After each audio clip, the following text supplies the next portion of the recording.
Hey, I'm Eric Poole, editor-in-chief of Guns and Ammo magazine. Welcome to Guns and Ammo's Buzz podcast. We've got Tom Beckstrand, our rifle and optics editor of Guns and Ammo, and Eric Miller with Federal. Eric, what exactly is your job title? Product manager for rifle ammunition for Federal.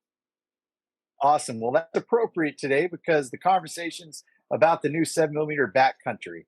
Can you give us a little bit of a backstory as to the Backcountry, how it came to be? Yeah, so it just launched, obviously, and it has been in the works for 5, 6, 7 years. Came out of a lot of our work with the military background, but this peak alloy led us down a path in that development on that side, and then we brought it to the commercial side. And when I say peak alloy, I'm talking about the case that we use in Backcountry, and it is a steel alloy that lets us get the performance that we get out of Backcountry just by using that case. Okay. Tom, you actually wrote the article on the 7mm Backcountry for Guns and Ammo's March issue. It was an excellent article, well illustrated with some various loads and options. So you've got trigger time on it. And you also went to Africa to evaluate it on various species, which represents different skin thickness, if you will, and to evaluate its performance across many different distances, ranges, if you will, and animal sizes. Give us a little bit of your overall impressions of it, and then we'll go a little deeper into the cartridge itself. Gotcha. So, whenever anybody hears it's operating at 80,000 PSI, they automatically think, well, it's going to have, horrific recoil and the muzzle blast will be extreme. And what you're going to find in reality is you'd be hard pressed to tell the difference recoil wise between a 7 Backcountry and a 7 PRC. And if you run the numbers off of chamber pressure and case head diameter and everything else, what you'll find is they are almost identical with bolt thrust. So even the math says recoil it's nothing that you haven't seen before. And muzzle blast, I mean, couldn't tell any difference, but one of the advantages of the Backcountry is it's designed, for a shorter barrel and a suppressor. So I had a shorter barrel and a suppressor, and it was a nice compact package that when you start pushing a 170 grain terminal ascent bullet at right around 3,000 feet per second, what I found, everything like springbuck, right? Springbuck, 442 yards. That's a small animal, thin skinned. No surprise, it passed right through, right? I mean, springbuck dropped. No animal made it very far. I think the springbuck dropped right where I shot him. All the way up to, a really large kudu. And even on that large kudu with big bones and a lot of muscle, we still got a pass through. The only bullet that I recovered was right as I went to fire a second shot, because I treat kudu like I would an elk. Right? If you shoot it and it falls down, you should still keep shooting. So I shot. I knew it was a good shot. Ran the bolt, and I shot just as he took that initial lunge. So it actually hit on the back hip, crushed one, and we caught it just on the far side underneath the hide, and it was. Terminal ascent, when those things expand, even going through big bones, heavy muscle, it's a beautiful little, nice looking mushroom. And so I was really impressed with the performance of the cartridge and pleasantly surprised by the absence of recoil and muzzle blast that I anticipate. Eric, let's back up a little bit about the purpose. Tell us a little bit about the design parameters. What was your intent and goal when laying out what the Backcountry was going to do? When we were looking at this technology, the platforms, firearms that were coming out, like Tom said, are going shorter barrels, right? 20-inch. They're going back. And when you are taking a 7 PRC, a 7 Rem mag, you're shooting a 24 or 26-inch barrel. You put a suppressor on the end of that. Suppressors are getting easier to get, more common. They're great to shoot with.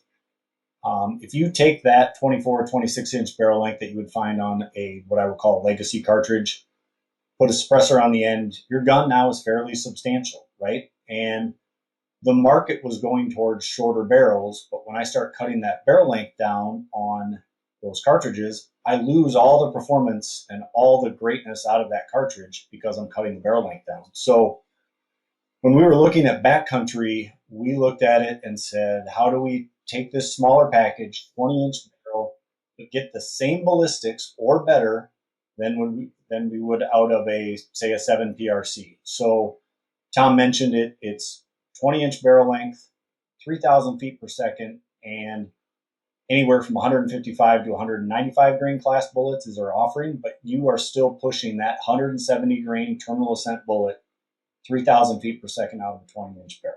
So I put a suppressor on the end of that, and even depending, no matter where I'm hunting, I could be hunting in the east, I could be hunting out west, I could be hunting in Africa. That platform, that package is now manageable, whether I'm in a blind, I'm getting in and out of a UTV, I'm hiking up the side of a mountain. Just think of the smaller package, but I am not losing any performance, and in most cases, I am gaining performance out of anything else that I would shoot in that 284 diameter bullet. So I'm going to look real quick at Tom, your performance report that you turned into us, featuring 3 loads.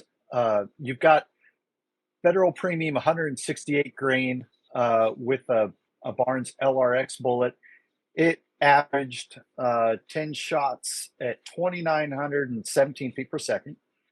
You've got 175 grain Federal Fusion tipped bullet, and it went 3,012 feet per second. And you've got the Federal Premium 170 grain terminal sent at 2,954 feet per second. So we are right there at that threshold, if you will. And the rifle you were using is from Gunworks. Can you tell us a little bit about that setup and that evaluation? So actually, it was 2 rifles from Gunworks, and some of the questions I had, I talked at length with Aaron Davidson, who's the owner of Gunworks, about his rifles, because I was curious as to see, at 80,000 psi, what that does, to the receiver, because historically we kind of cap things at about 64,000, and he goes, Tom, like, we haven't detected any lug setback, any movement, so that was a relief. As far as the rifles, what you'll find, Gunworks does, to say the least, they do a lot of research and development and testing before they bring anything to market. And so even with their carbon fiber wrap barrels, with those high pressures, Aaron's like, we're going to put a little more steel underneath that carbon fiber barrel, just to make sure we're getting the utmost accuracy out of it. But, the rifle wise, there was the Climber, and then there was I think it's called the MTX, which is the Climber barreled action in the Magnus stock, when it's a difference of weight of just a few ounces. But both of them, I used both for accuracy testing because I wanted to test multiple rifles. I had multiple loadings from Federal, and the performance across both rifles with multiple cartridges was very consistent. I saw the best accuracy with the tip fusion and with that Barnes LRX. I saw good accuracy with terminal set. Okay.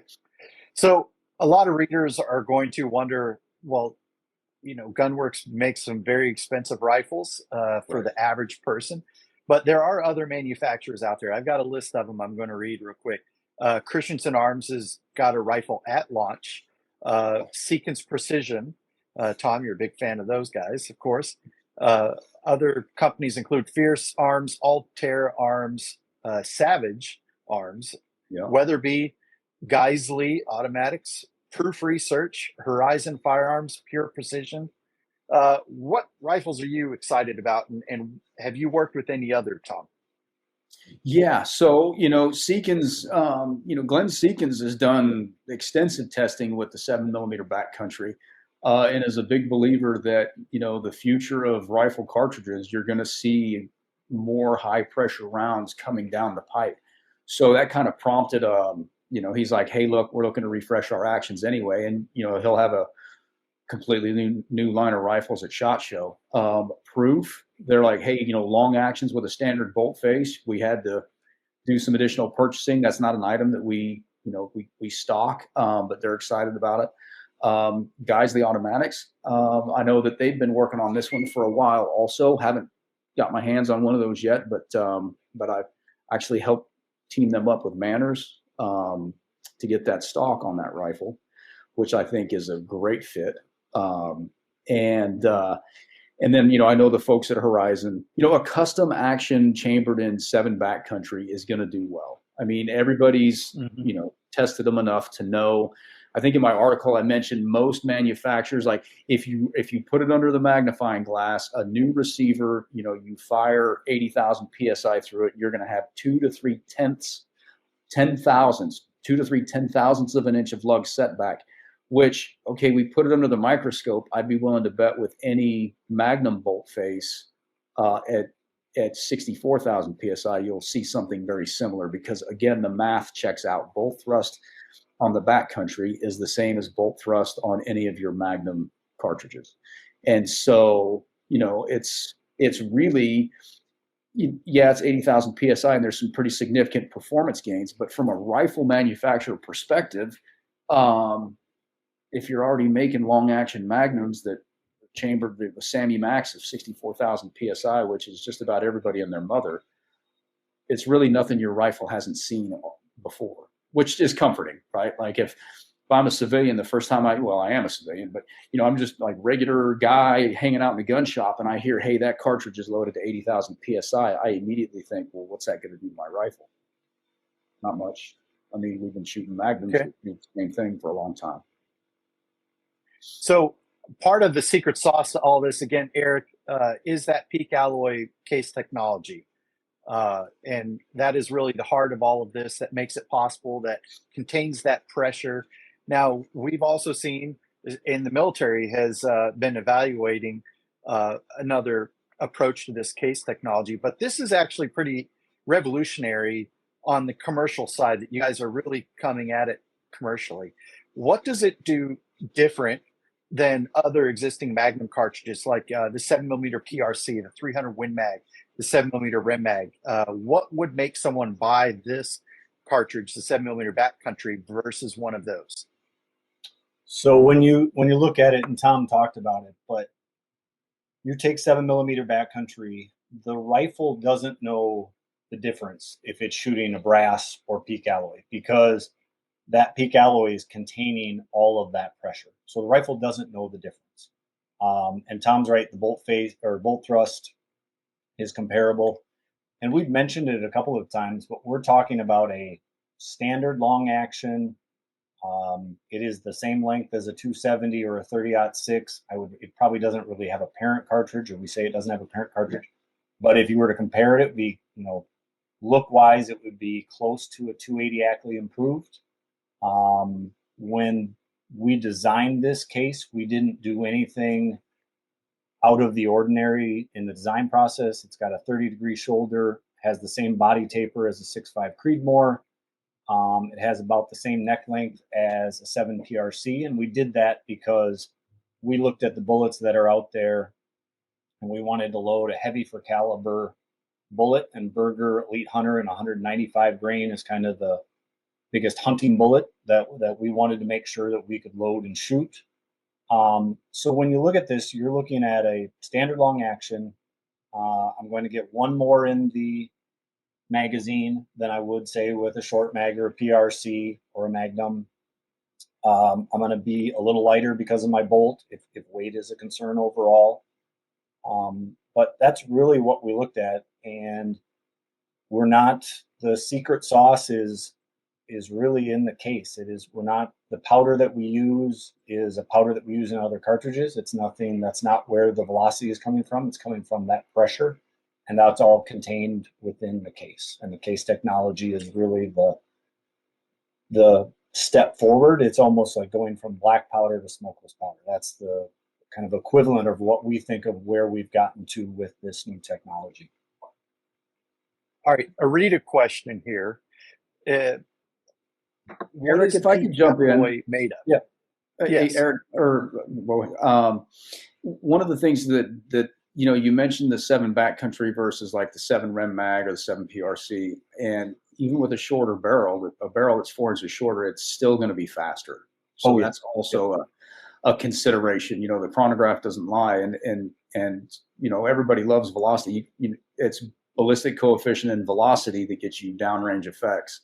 And so they picked bullets that have fantastic ballistic coefficients, and now they're pushing them faster than anybody else is pushing them out of a 7 rem mag. So, or out of a 7 millimeter magnum.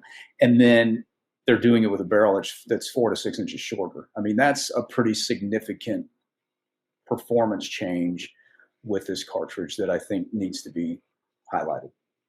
Okay. So again, back to the case though. Eric, can you tell us what is the alloy?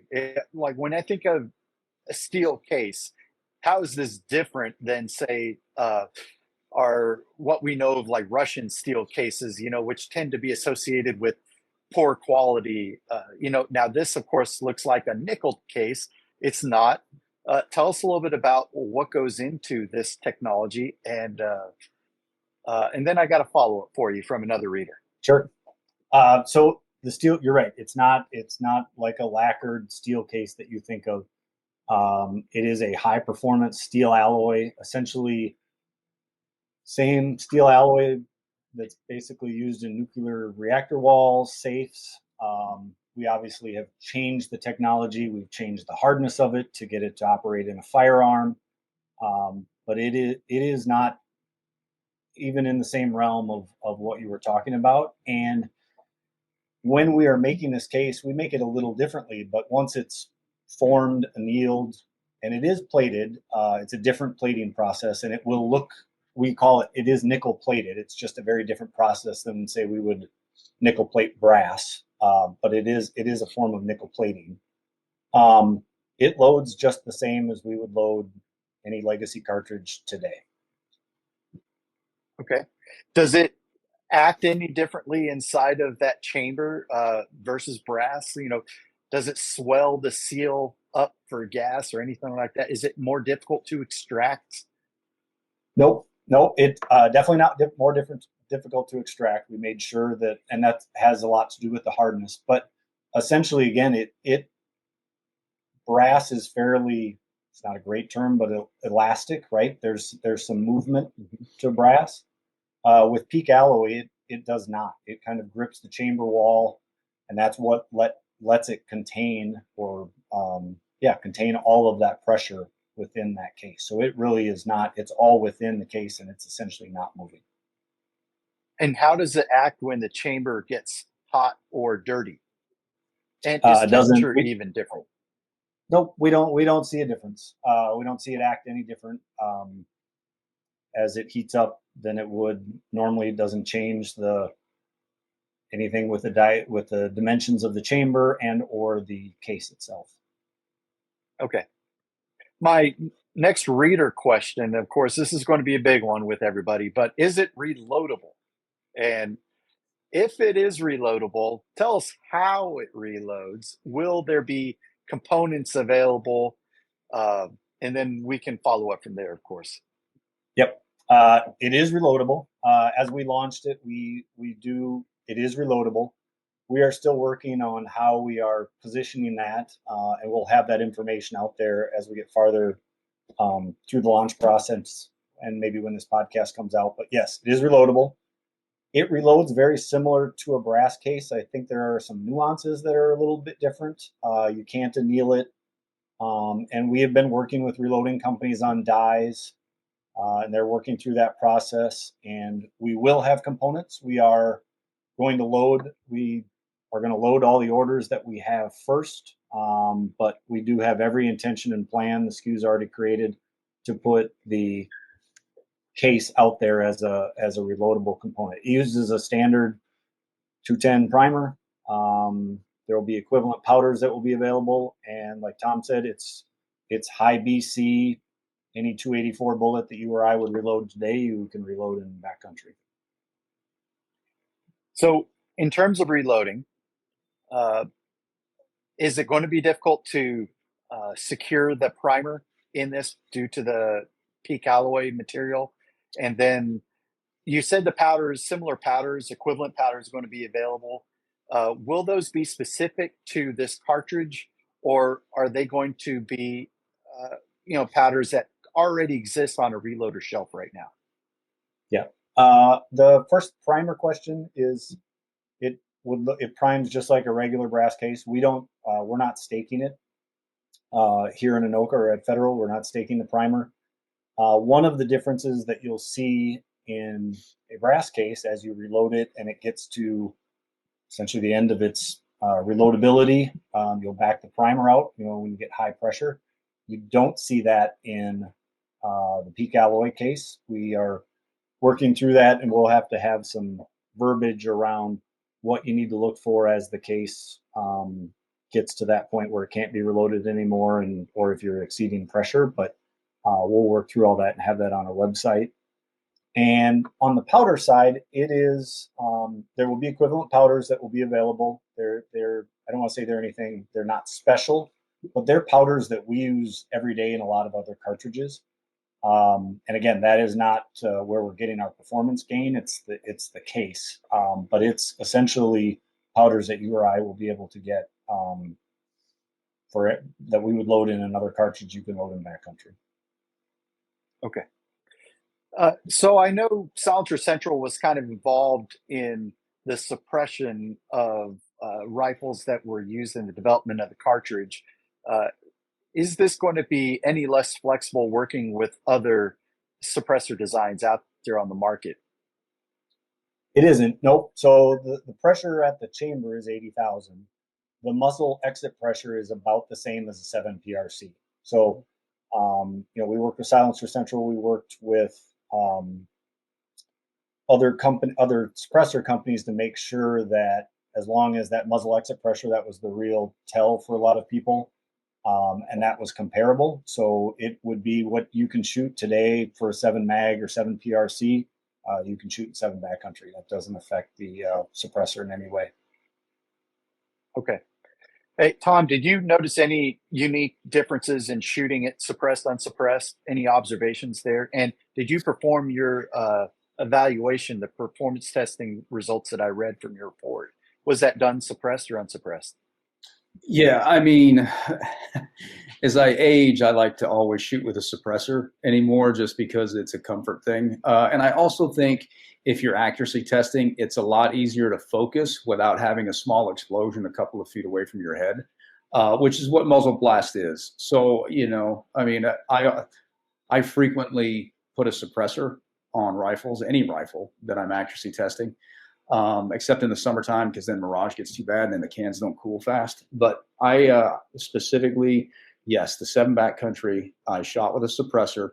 And one thing I would point out to anybody who's listening to or watching this podcast is if, the Backcountry, there's a lot of emphasis on lightweight rifles. And so if you get a really lightly contoured barrel or a really skinny barrel, and you're like, accuracy is not what I thought, put the biggest, heaviest suppressor you have on the end of it.